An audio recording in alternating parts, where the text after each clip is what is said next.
Just hours after the tragic shooting in a South Carolina church, President Barack Obama resumed his fanatical war on the Second Amendment rights of law-abiding gun owners. Now's the time for mourning and for healing, but let's be clear.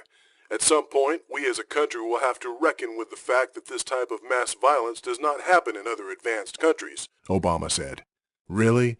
Has the president forgotten just some of the foreign massacres that have taken place during his presidency? Shootings that claimed far more lives than the 9 which were tragically lost in South Carolina?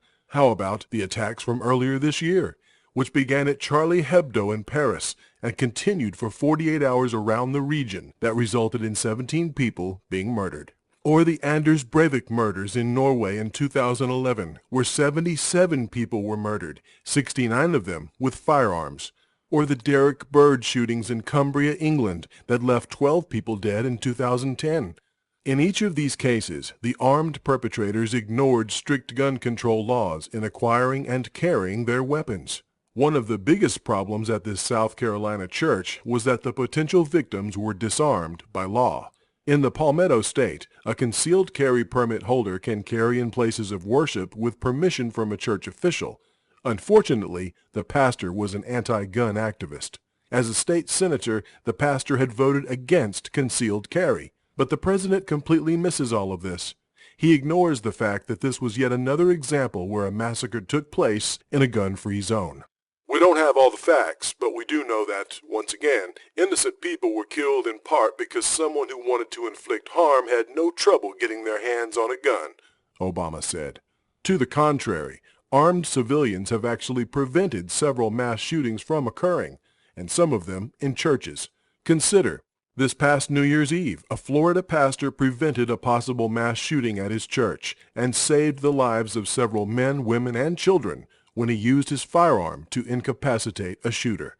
In the president's home city of Chicago, an Uber driver used his concealed firearm this year to stop a gunman who was firing into a crowd of people. The Assistant State's Attorney Barry Quinn praised the Uber driver for acting in self-defense and in the defense of others.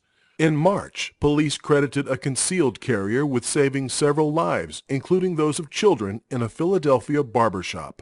And in years past, attempted massacres were brought to a screeching halt at churches in South Africa and Colorado, solely because there were concealed carriers in the service who were able to shoot back against armed thugs.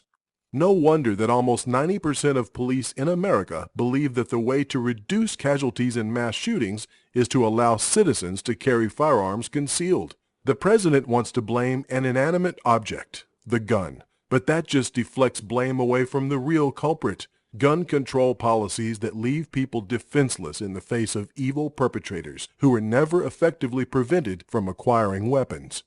The preceding video was written by Eric Pratt, the Director of Communications for Gun Owners of America, a grassroots lobby representing more than 1 million gun owners.